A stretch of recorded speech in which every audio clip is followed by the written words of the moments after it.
When the earth quakes, all hell breaks loose. Oh my God, we're having an earthquake. Wait a minute. Hold on. They strike with lightning speed, a huge bolt of destruction. These forces baffle experts who are on a desperate mission to predict when and where the next big one will hit. With each earthquake, you have things that you didn't predict before. We'll circle the globe, examining significant earthquakes of our time, each more powerful than the last, each with its own compelling mysteries, each propelling us towards a projected mega disaster, a monster quake that could rock our world.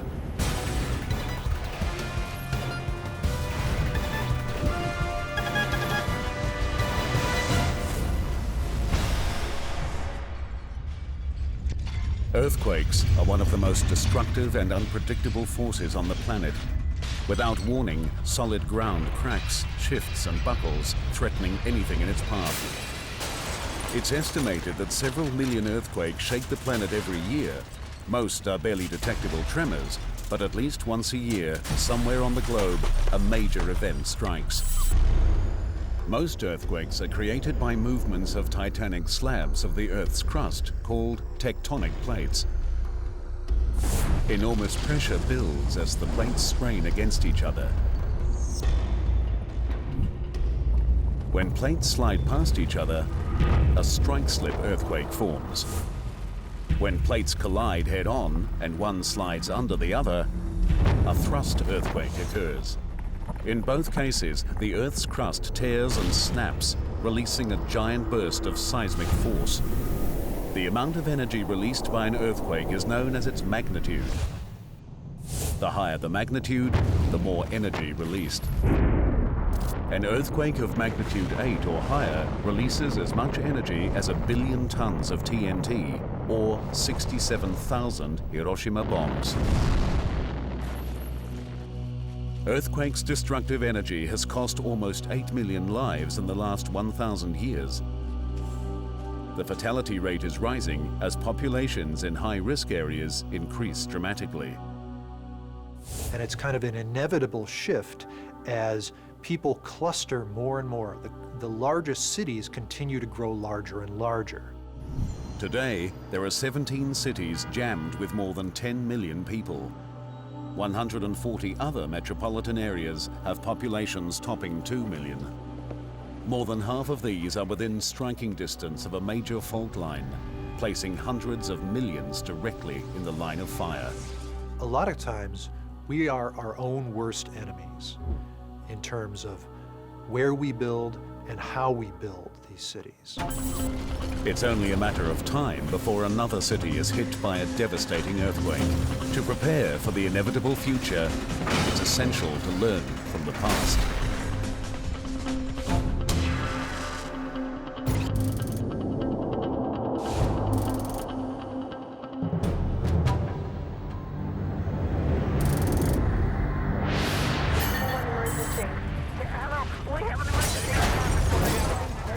October 17, 1989, San Francisco, California.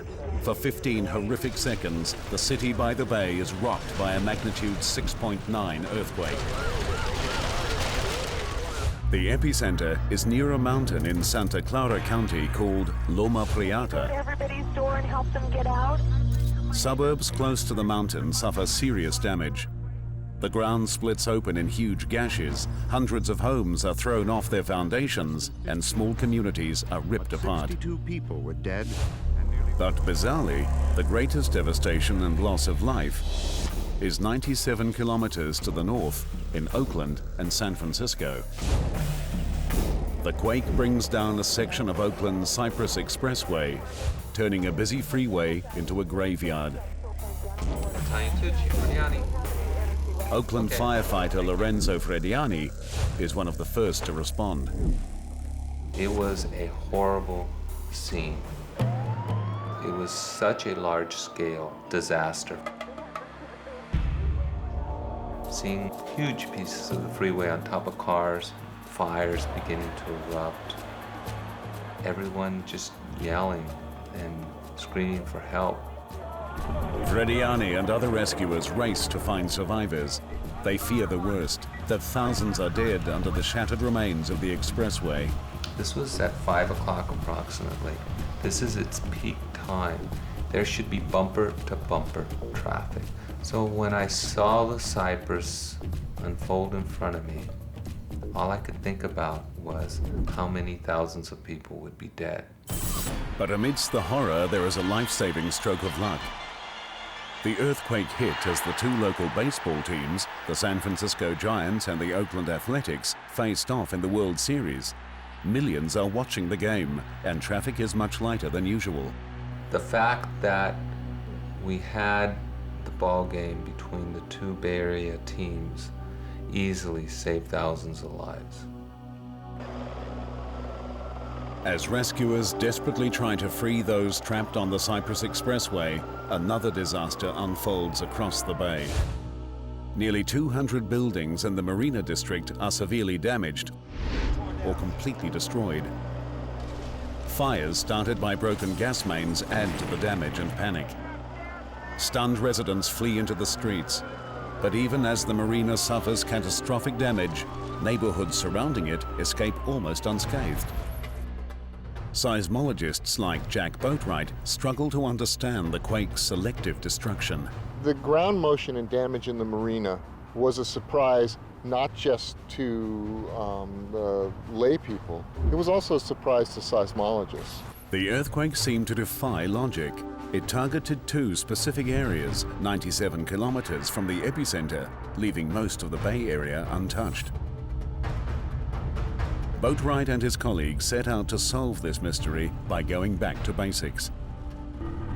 When a fault ruptures, spherical waves of energy are released, traveling through the ground until they reach the surface. Like any other kind of wave, they can bend, reflect, or join together to make bigger waves. Oakland and the Marina District were unlucky enough to be hit by a seismic double team, two sets of waves that joined together. One set traveled directly from the earthquake center to the surface. Another traveled deep into the earth, then bounced off the boundary between the solid crust and the molten layer beneath it. The reflected waves reached the surface 97 kilometers away from their source, directly under Oakland and the Marina District. This seismic double whammy was bad enough, but it became much worse when combined with a fatal mistake made by the city's forefathers. 100 years ago, this land didn't exist. As the Bay Area rapidly expanded, stretches of ocean became beachfront property. The shallow edges of the bay were filled in with sand and debris. The difficulty is these very fine and clean sands. When an earthquake occurs and you start shaking them, there's really nothing binding the sand together. It becomes actually a liquid. Liquefaction is a deadly side effect of many large earthquakes. As solid ground turns to liquid, roads are destroyed, buildings topple, and underground pipes rupture. Liquefaction severed a gas main in the marina, igniting an inferno. The total cost of the quake was huge. 63 people died, 4,000 were injured, and 20,000 structures were damaged or destroyed. For seismologists, the 6.9 Loma Prieta quake was a brutal wake-up call.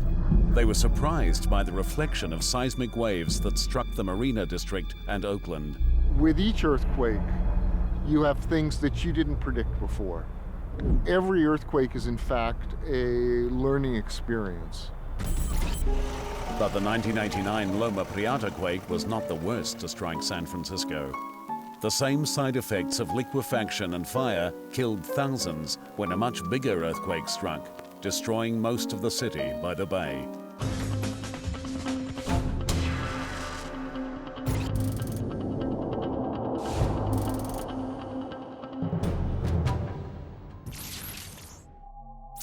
Around the turn of the century, San Francisco was actually the premier city on the west coast of the United States. The city featured luxury hotels and modern high-rise buildings. But in 1906, many came crashing down. The earthquake occurred about 5:12 in the morning on April 18th. And when it occurred, it essentially occurred without warning. A loud roar jolted thousands out of their beds. Seconds later, a giant shockwave hit the city, shaking buildings to their foundations. The West Coast's economic and architectural center lay in ruins. At the time, seismology was in its infancy, and the quake's cause was not well understood. We now know the city was caught in the middle of an ancient battle between the Pacific and North American tectonic plates, an infamous war zone called the San Andreas Fault. These mighty slabs of crust are scraping past each other directly beneath San Francisco. When sections become locked together, enormous pressure builds up and is released as a strike-slip earthquake. In 1906, 435 kilometers of the fault ruptured. A magnitude 7.8 quake released 8 times more energy than the 1989 event. The first and fastest waves released by any earthquake are primary or P waves. They act like a sonic boom, shaking the ground and rattling windows. A few seconds behind are the secondary or S waves. These carry most of the earthquake's energy and are the most destructive kind of seismic wave. In San Francisco, the S waves tore huge gashes in the earth and ripped apart building foundations like paper. But it was another side effect of the earthquake that sealed the city's fate. Liquefaction of the ground severed gas and water mains, and San Francisco began to burn.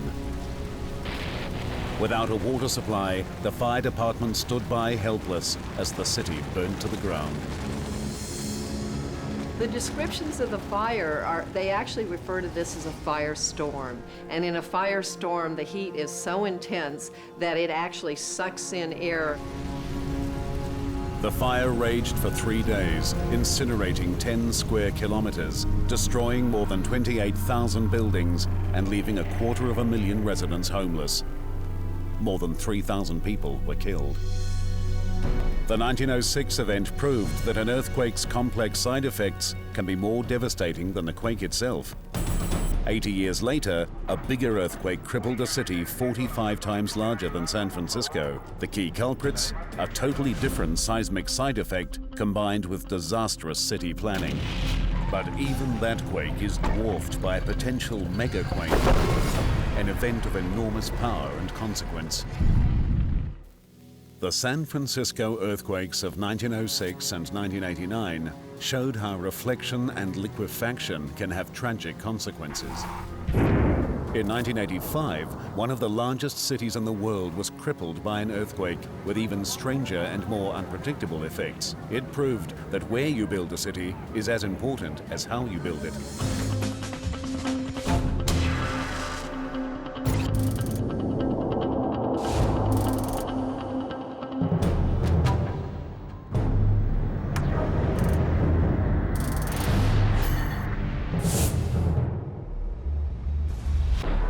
Mexico City is one of the world's largest cities, with a current population of more than 20 million.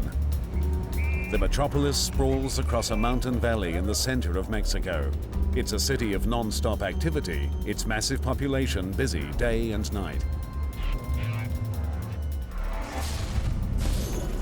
On September 19, 1985, dawn breaks on a typical autumn morning. Millions of people face the new day. Suddenly, the earth begins to writhe and buckle. A magnitude 8 earthquake strikes the city. The epicenter is off Mexico's west coast. It unleashes 6 times more destructive energy than the 1906 San Francisco quake. Hundreds of multi-storied buildings disintegrate into rubble. Thousands of others are severely damaged.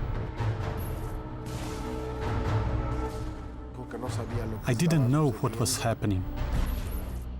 Your mind is racing 1,000 miles per hour. You don't know if you're already dead. The city struggles to cope as phone and electricity lines are severed, emergency services overwhelmed, and millions left to fend for themselves. 3 of the city's largest hospitals are severely damaged, adding to the chaos and casualties. One of the most horrific scenes is at the Nuevo León, a 15-story apartment building. Of the 1,800 people who lived here, more than 600 were killed. Cuauhtémoc Abarca is a stunned witness as the Nuevo León falls victim to the earthquake's rage. I recall it like a nightmare because this huge structure, so solid for us, in those moments it was collapsing, like if it was made of paper, like a model that an invisible hand was pushing down.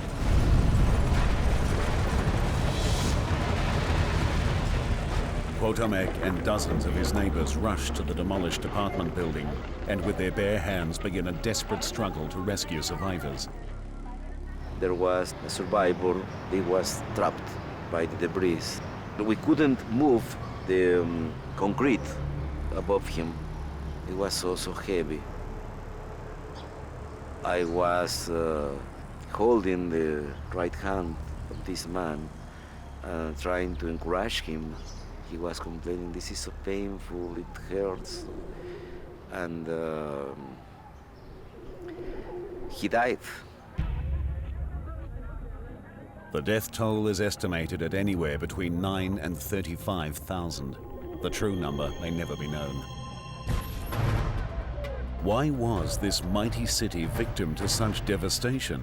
Mexico City is in the center of the country, hundreds of kilometers away from the earthquake's epicenter. And why were some areas practically annihilated while others were left untouched? For seismologists like Sina Lomnitz, this disaster would change their understanding of seismic waves. There are various surprising factors that intervened to cause this particular earthquake to be a disaster.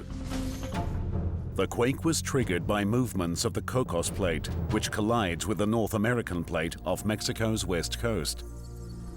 Unlike the San Andreas Fault, where 2 plates are sliding past each other, Mexico is the scene of a tectonic head-on collision called a subduction zone. Normally, one plate slides smoothly under the other, but when a section becomes stuck, enormous pressure builds up in the rock.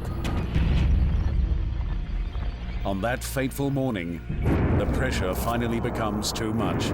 A section of the Cocos subduction zone rips apart, blasting a massive shockwave of seismic energy towards Mexico at thousands of kilometers per hour.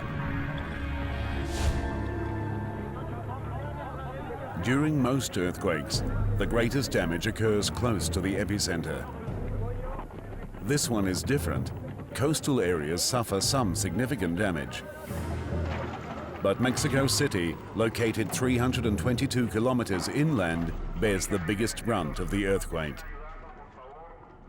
Bizarrely, most of the city is barely damaged, while small specific areas are almost completely destroyed. Buildings between 6 and 15 stories high suffer the most. Shorter and taller structures in the same block survive virtually unscathed. To solve the perplexing mysteries, Lomnitz and his colleagues searched directly beneath their feet. Mexico City has a rather unusual location for a large city. 700 years ago, what today is Mexico City was a lake. The Aztecs built their capital city, Tenochtitlan, on an island in the middle of the lake. It was a massive complex of canals and causeways, with a structure as complex as any European city at the time. When the Spanish conquistadors captured and totally destroyed Tenochtitlan, they filled in the lake and constructed their own city directly on top of it. Centuries later, this turned out to be a very bad idea. The sedimentary layer on which the downtown area is built is a layer of very soft clay. It's practically a jelly. It's almost water. This ancient lake bed holds the key to the earthquake's strangely selective damage patterns. Over the first 3 days after the earthquake, we realized that severe damage, structural damage, had only occurred on the former lake area. The layer of soft lake bed was not just unstable, it acted like a seismic amplifier, trapping seismic waves and actually boosting their strength. Just like jelly will keep wobbling long after you shake it, the layer of mud under Mexico City continued to shake for 4 minutes after the earthquake. This is the major cause of the disaster. But that didn't solve the mystery of why buildings between 6 and 15 stories suffered the most damage. The answer came in the form of another destructive combination of seismic waves and loose sediments, a phenomenon known as resonance. Every object has a certain frequency that makes it resonate. If a singer hits the right note, they can shatter a glass just by subjecting it to its unique resonant frequency. Even a large object like a high-rise building can resonate. Depending on its size and structure, there is one energy frequency that will make it vibrate. By incredibly bad luck, the seismic waves trapped and amplified by the layer of mud under Mexico City were exactly the right frequency to make 6 to 15-story buildings resonate. The buildings began to vibrate, shaking themselves to pieces. Others smashed into their neighbors like battering rams. These freak circumstances doomed Mexico City. Many important facilities such as hospitals and schools were in the fatal size range singled out by the earthquake's fury. The Mexico City quake was a tragic example of the dangers of building on soft or reclaimed land. The unstable soils amplified the quake's effects and unleashed complex and deadly patterns of resonance.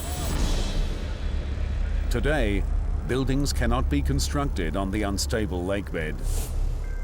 Building codes and civil emergency plans are enforced to help prevent future disaster. The people of Mexico City know they're at risk from earthquakes, but millions of others live in striking distance of rare, mysterious quakes and don't even know it. And we're moving closer to an even bigger quake, a potential scenario that will combine liquefaction, fire, and other deadly side effects in a brutal mega disaster. San Francisco and Mexico City both fell victim to earthquakes spawned by the volatile boundaries between tectonic plates. Half the world's large cities are within striking distance of major faults like this, but the other half are not necessarily out of danger. There is a totally different type of earthquake. These rare rogue events strike seemingly from nowhere, ravaging areas thought to be immune to earthquakes.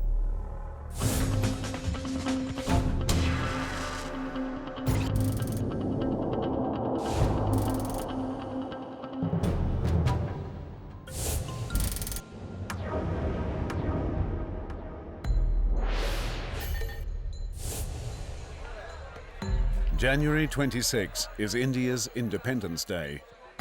But in 2001, the celebrations are forgotten when a massive earthquake strikes the western province of Gujarat.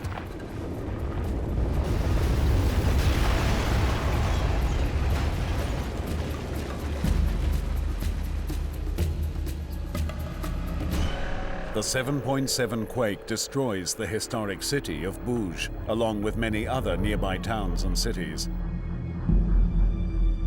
20,000 people are killed and 1 million homes lost or damaged. 200 villages are wiped from the map. Paul Bowden is a Memphis, Tennessee-based seismologist who traveled to India to study the quake. What we saw was an immense amount of devastation. The human toll was incredible. It was a horrible place to actually be doing the work that we had to do. For scientists like Bowden, the most stunning aspect of the quake is not the scale of the damage, but the fact that it occurred at all. According to the theory of plate tectonics, this earthquake should not have happened. Central Asia is no stranger to deadly quakes. Over 1 billion people live close to a massive tectonic collision as the Indian plate plows head-on into the rest of Asia. The Himalayas, the largest continental mountain range on Earth, are the crumpled wreckage of this collision. This volatile plate boundary has spawned numerous deadly earthquakes. The 2005 Kashmir quake killed almost 80,000 people in Pakistan and northern India. It was magnitude 7.6, not huge, but powerful enough to flatten hundreds of thousands of buildings. But Bhuj is 200 kilometers away from the dangerous Himalayan plate boundary. Large earthquakes shouldn't happen here. But there's these rogue 5% that happen away from plate boundaries. And we don't have a very good understanding of what drives these kind of earthquakes. These mysterious rogue disasters are called intraplate quakes. The 2001 Bhuj earthquake was an important opportunity to study one of these rare events.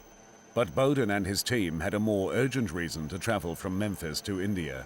The largest intraplate earthquakes in history happened right in their own backyard.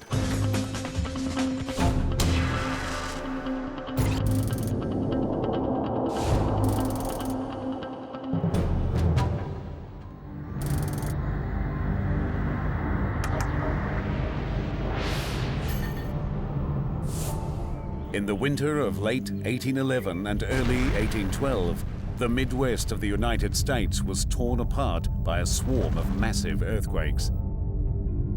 They were probably bigger than any quake to hit California and are named after an ordinary town with an extraordinary secret, New Madrid. The magnitude of each can only be estimated since seismic recording instruments didn't exist, but there is no doubt they were huge. The first, estimated at magnitude 8, hits on the 16th of December, 1811.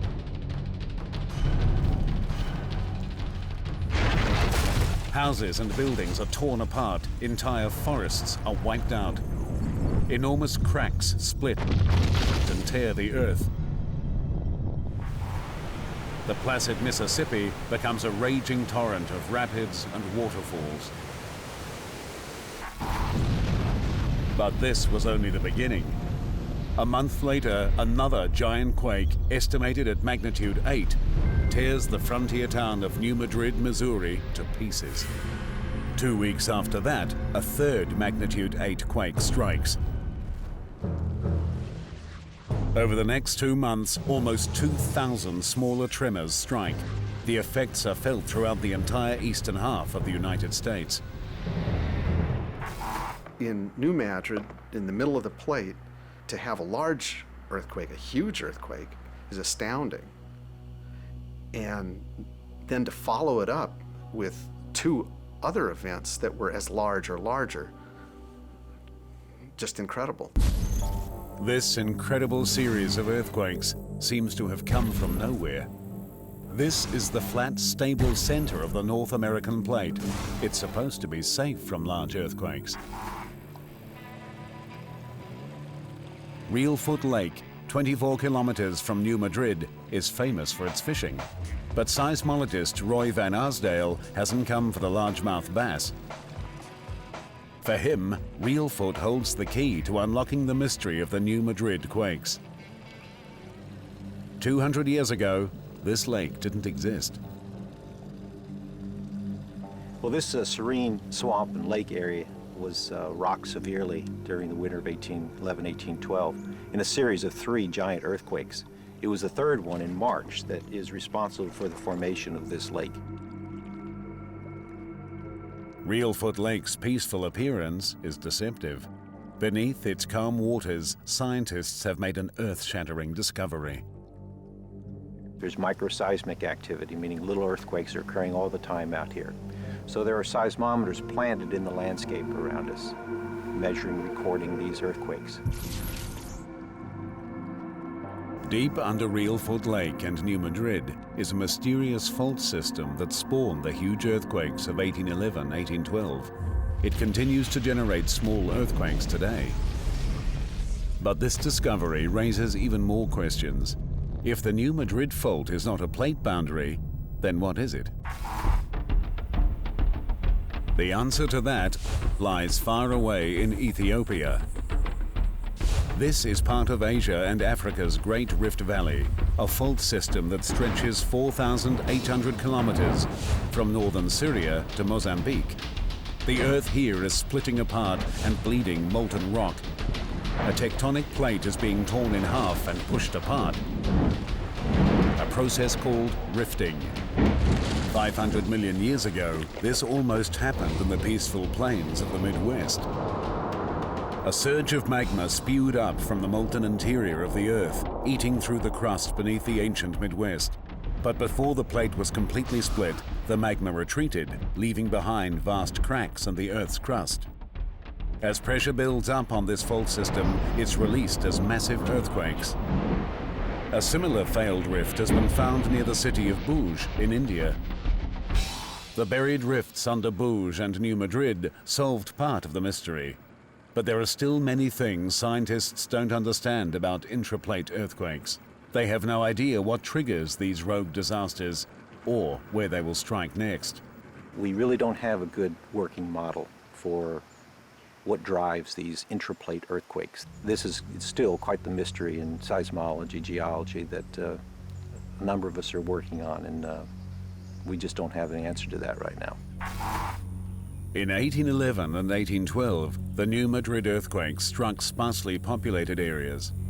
Today, millions of people living in cities like St. Louis and Memphis are within striking distance of the New Madrid fault system. If it wakes again, the human and economic toll will be devastating. It would be foolish to think that it couldn't happen again, that it's over. There's no scientific evidence that whatever is giving rise to these earthquakes has gone away. The New Madrid quakes were the largest intraplate earthquakes in history, but they pale in comparison to a massive tectonic rupture that ripped through Chile, producing the largest earthquake on record. And even that catastrophe is not the worst-case scenario. Experts believe a giant earthquake lies in wait, one whose shockwaves will ravage a nation and shake the entire planet. There is one earthquake that towers over all others, one so massive it changed the shape of a nation and killed people half a world away. This is a staggering event that rates as the largest on record.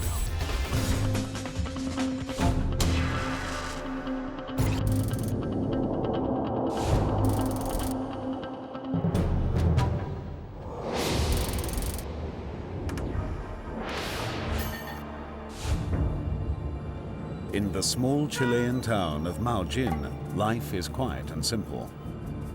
Its 1,500 residents depend on the sea and the soil to survive. But in 1960, both elements conspired to decimate this peaceful place. Juana Lopez was 8 months pregnant when her world was torn to pieces. I was at my sister's house and felt a movement. Immediately I realized it was an earthquake. Nelly Gallardo was also caught by the earthquake's violence. We couldn't stand up. We had to sit down and hold to our fins. But the fins were moving like this. Then the earth started to open. But the shaking in Madrid is just the beginning. A massive catastrophe is spreading across Chile, killing thousands and shaking the entire nation to its core. 161 kilometers off the Chilean coast, the small, dense Nazca plate slams into the much larger and lighter South American plate, creating a subduction zone. This is far more dangerous than the one that affected Mexico in 1985, because here it runs the entire length of the continent.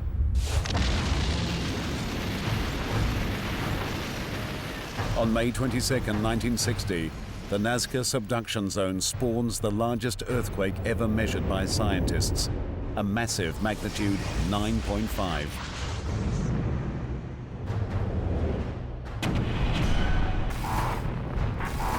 The amount of energy unleashed is equal to 32 billion tons of TNT, or more than 2 million Hiroshima bombs. The intense seismic waves tear apart cities caught in their path. Buildings topple, the ground turns to liquid, landslides sweep down mountain slopes, and cliff fronts collapse into the ocean. The city of Valdivia, close to the epicenter of the quake, is besieged. Almost half the city is reduced to rubble. But this is just the beginning. The fault rupture sets in motion a chain of events that ruins lives for generations and permanently scars the landscape. Today, Valdivia is once again a thriving city, a strategically important point at the meeting of three rivers. But take a closer look, and there are secrets beneath the water. Mysterious streets that plunge into nowhere, drowned foundations, and ghost-like ruins along the river's banks.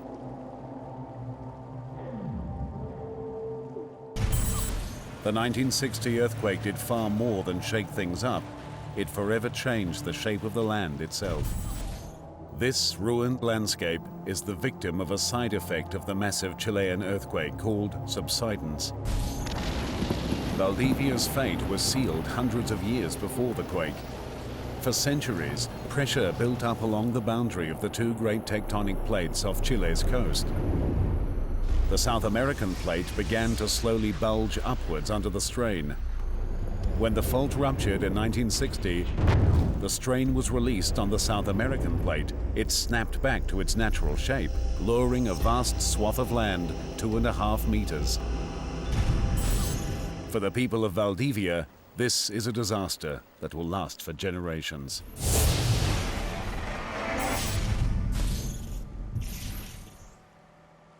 Most of this area before the 1960 earthquake used to be pastures, high-quality pastures. The ground dropped 2 meters down, and now the tides cover every day this land.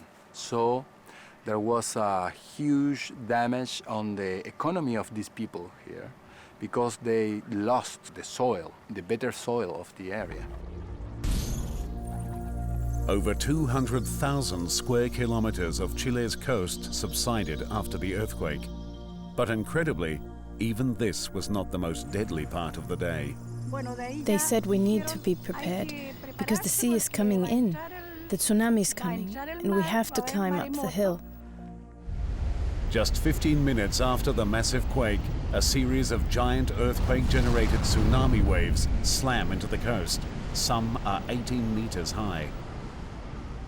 From her vantage point on the hill above Maujin, Juana watches as half the town is washed away. The waves were coming in, trying to imprison us. We heard another wave coming, starting to move the houses that were on the shore, making them hit one another. It was a terrific noise, a noise that scared us. But Nelly Gallardo had no time to get to safety. She was caught by the full fury of the waves. As the wave was advancing, trees and other things were disappearing in its path. I climbed up into some trees, but when the second wave came, the trees were not strong enough to hold us. So I jumped onto a log and tried to hold on and keep my face out of water. Then a boy climbed onto the log too. 122 people from Maujin drowned that night, but somehow Nelly survived. The giant waves wreaked havoc far beyond Chile. They radiated out from the fault rupture, striking other unsuspecting Pacific locations.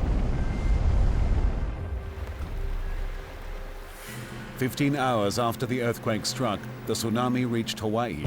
The port city of Hilo was devastated and 61 lives lost. 7 hours later, the tsunami hit Japan, killing 122 people. The Philippines and the west coast of the United States also felt the waves of destruction that day. When it was all over, the great Chilean earthquake killed 2,000 and left 2 million homeless. It remains the largest earthquake on record. But records were made to be broken. Scientists believe another giant earthquake lies in Chile's future, one that could be much, much worse. The evidence pointing towards a mega disaster lies on a remote section of coastline in southern Chile. This was once a big forest until the 1960 earthquake and tsunami devastated the area and left only twisted stumps. To the trained eyes of geologist Marco Cisternas, this deserted beach holds vital clues to Chile's seismic future. The 1960 event wasn't a unique event. Although it was a giant, it wasn't unique. In this outcrop, you can see there is a buried soil here.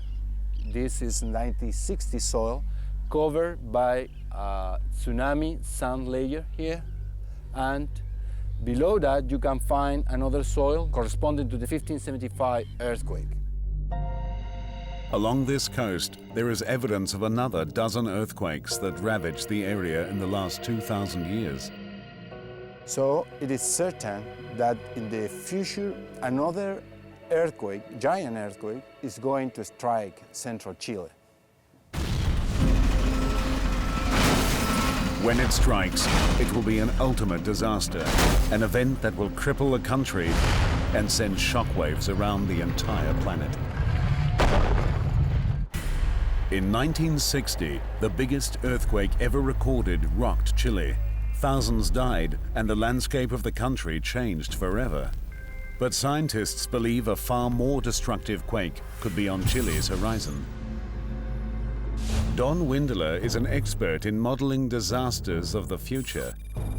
Using data from the giant 1960 quake and input from some of the world's leading seismologists, Windeler and his colleagues have created sophisticated models of potential earthquakes in Chile, including the ultimate worst-case scenario.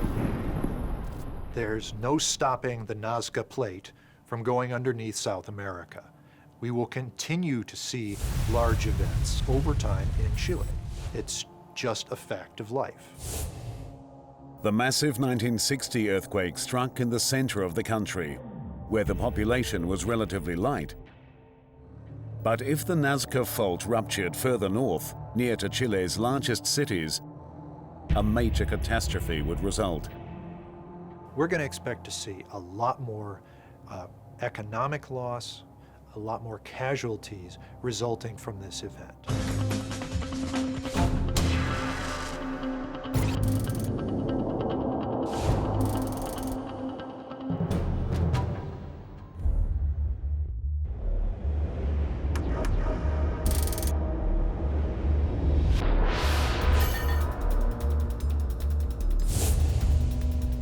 Valparaiso is one of Chile's major ports and home to its navy and houses of parliament.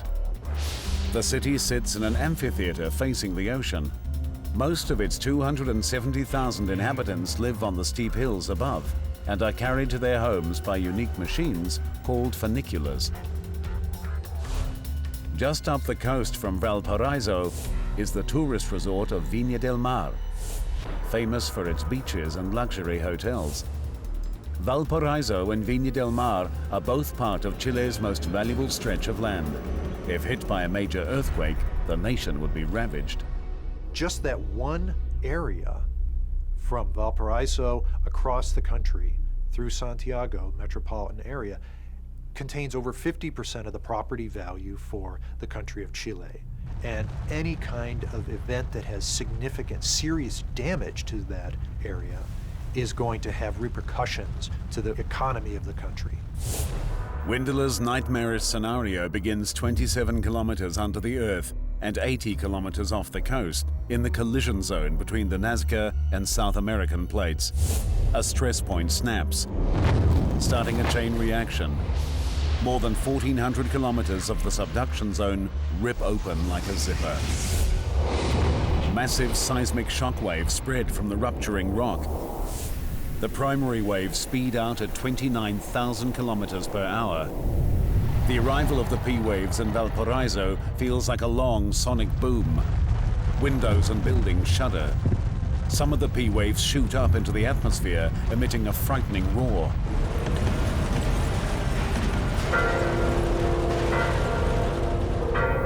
The secondary waves follow, carrying most of the earthquake's energy. Some surface waves shake the ground from side to side, twisting railway lines and shattering concrete structures. Buildings are shaken from their foundations.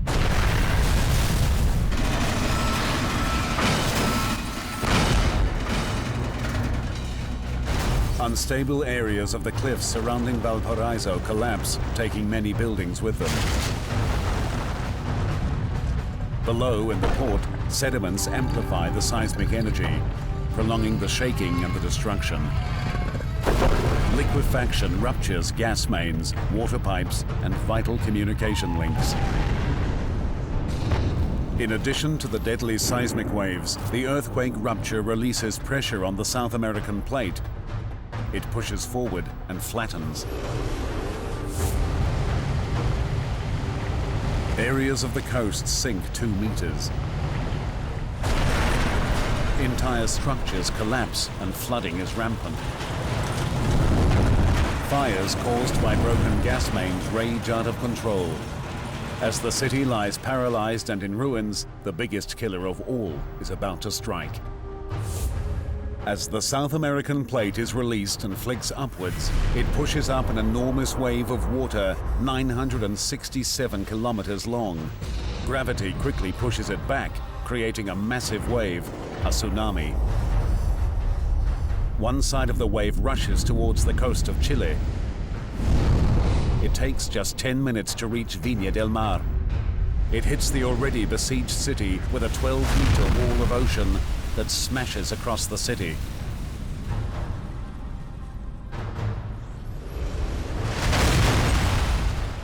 Thousands more lose their lives.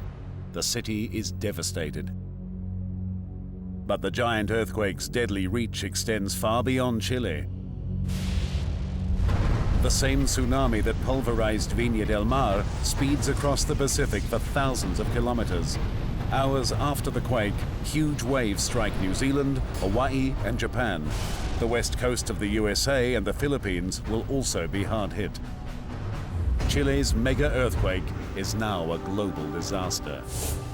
Taking the 1960 earthquake, this massive magnitude 9.5, and moving it closer to Valparaiso and Santiago is something that's not likely to happen anytime in the near future. It's highly unlikely.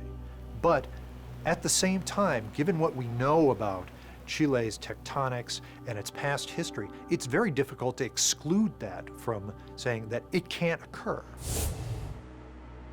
Chile's mega disaster will probably not happen within our lifetimes, but scientists believe a major city will be struck by a devastating earthquake. We're setting ourselves up for larger catastrophes should an event occur near one of those cities. Experts agree that while it's impossible to prevent an earthquake, it is possible to prepare for one. There are really many things we don't know about earthquakes, but we do know one thing. The way to avoid disasters is to be prepared for them. When there is no surprise, there is no disaster.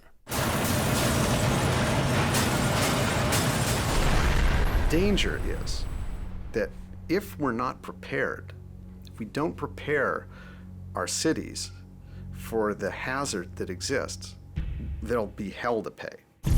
Half the world's population now lives in cities, placing hundreds of millions within striking distance of an earthquake. For all of them, the clock continues to tick on these giant underground time bombs.